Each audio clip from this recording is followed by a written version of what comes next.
Ako si Janelle. Taong 2003, pumunta ako ng Qatar upang mamasukan sa isang mayamang pamilya. Sa unang pagkakataon ng aking buhay, nakaranas ako ng mga bagay sa mansyon. Mga bagay na hindi maipaliwanag at parang hindi makatotohanan. Mga bagay na tumatak na sa aking isip at hindi ko makakalimutan.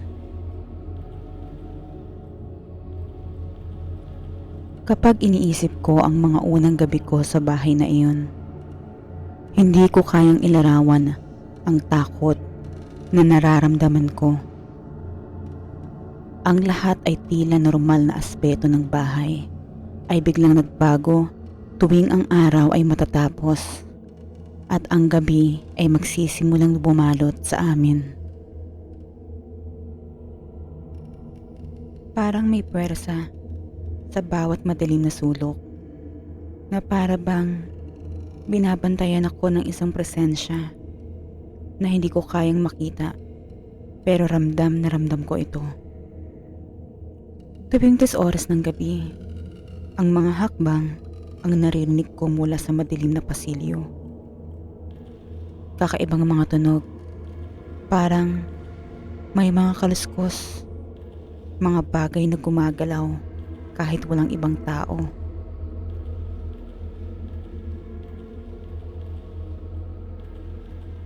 Naaalala ko pa, isang gabi, habang nagpapahinga ako sa aking kwarto, narinig ko ang isang mabigat na kaluskos mula sa labas. Bigla nitong ibinukas ang pintuan ng aking kwarto. Kahit hindi ko naman ito planong isara, bago ko pa man magawang bumangon, ang pintuan ay kusa nang nagsara. Hindi ko kayang ipaliwanag kung paano, pero para bang isang invisible na kamay ang nagbukas at nagsara nito.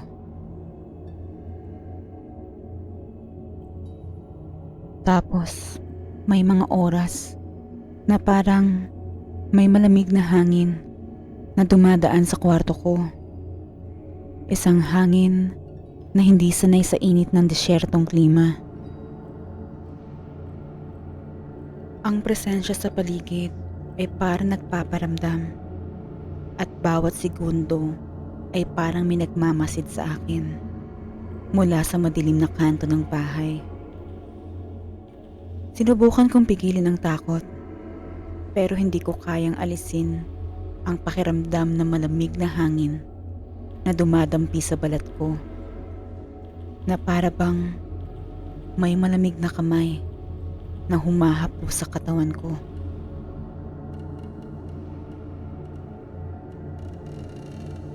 Isang gabi, habang naglalakad ako patungo sa kusina, isang tunog ang pumukaw sa aking pandinig. Isang tunog na mahirap ipaliwanag, ngunit punong-puno ng kalungkutan at sakit. Isang iyak, malungkot, mabigat, at puno ng hinagpis. Ang tunog ay tila nagmumula sa dilim.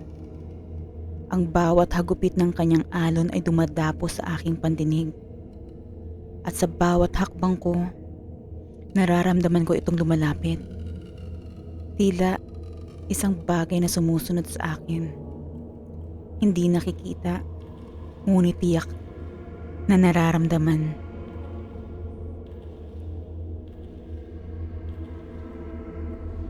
Sa unang sandali, iniisip ko na baka isa sa mga kasambahay ay umiiyak. Maaaring may mga nangyaring hindi maganda o kaya'y may naiwang kalungkutan sa kanilang puso.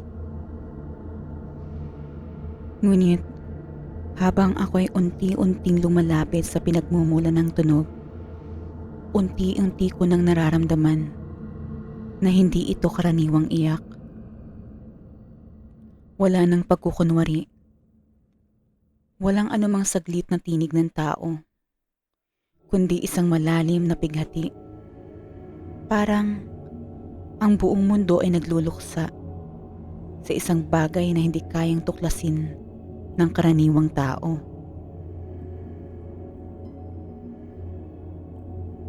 Habang papalapit ako sa pinagmumulan ng tunog, ang bawat iyak ay humahalo sa hangin at parang malakas na alon na humahampas sa aking mga tainga.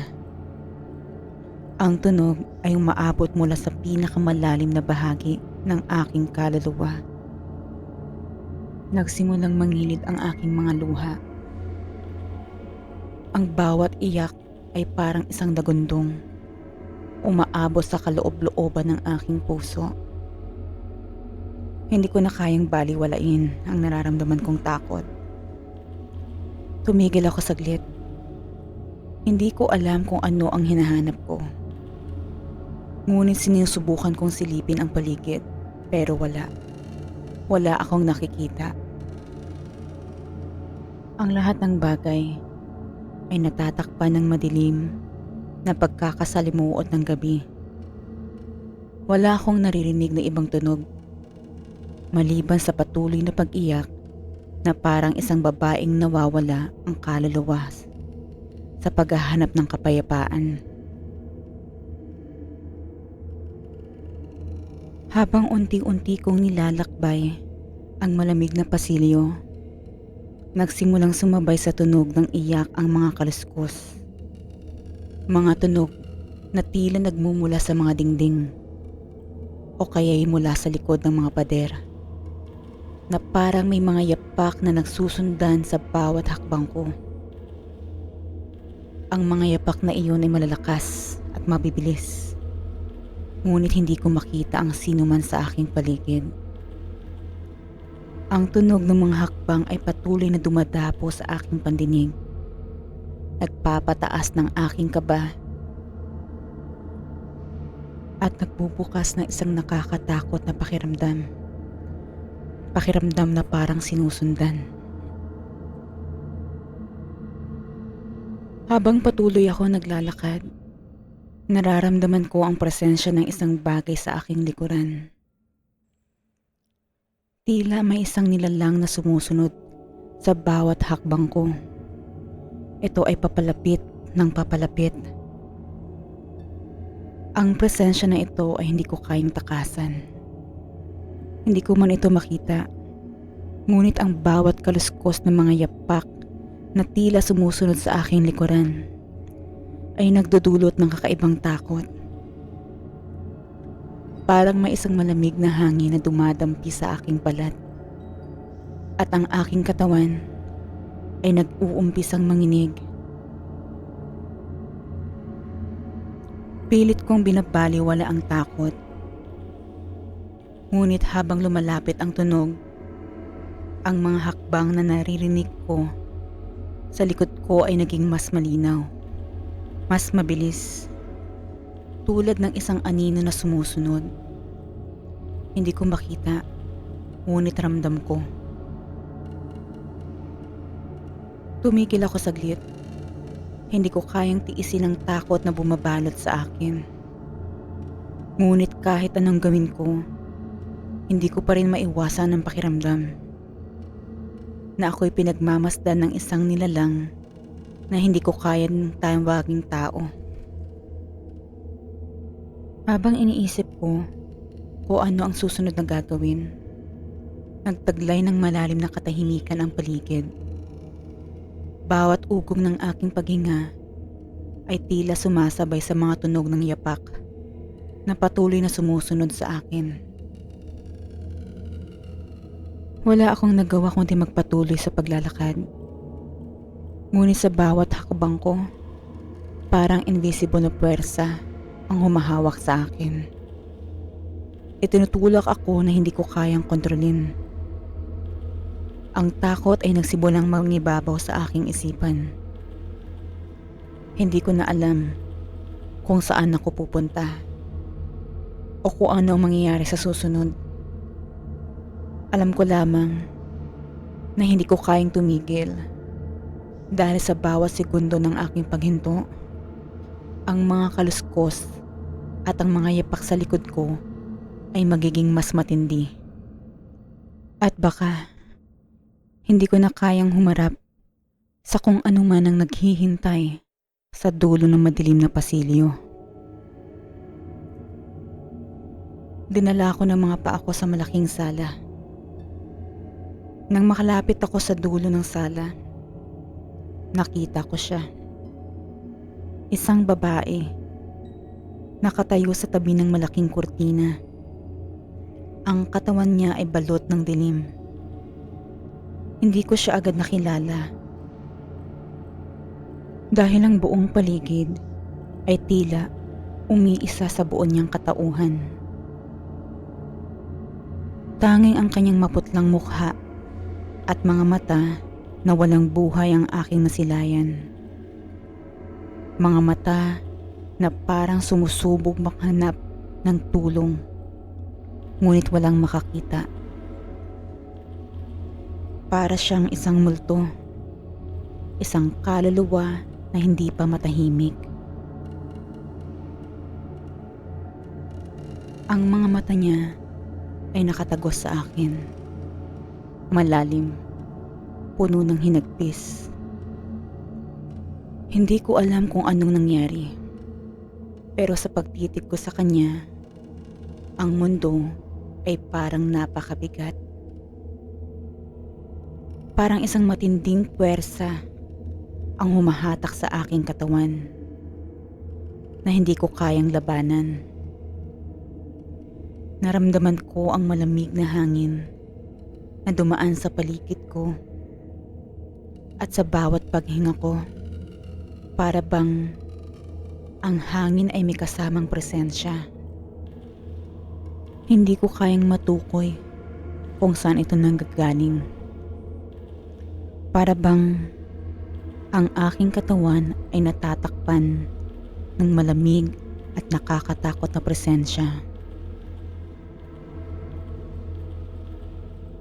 At pagkatapos, sa isang iglap, siya ay naglaho. Wala akong nagawa kundi tumingin sa kanyang lugar. Ang malamlam na ilaw mula sa chandelier ay nagbigay ng isang nakakatakot na pakiramdam. Ang kanyang katawan, ang kanyang mukha, at ang kanyang pagkatao, lahat ay naglaho sa hangin. Parang isang usok na sinusubukang ipaliwanag ang sarili, ngunit hindi ito nagtagumpay. Ang takot na nararamdaman ko ay naglalakbay mula sa aking mga daliri hanggang sa bawat hibla ng aking katawan.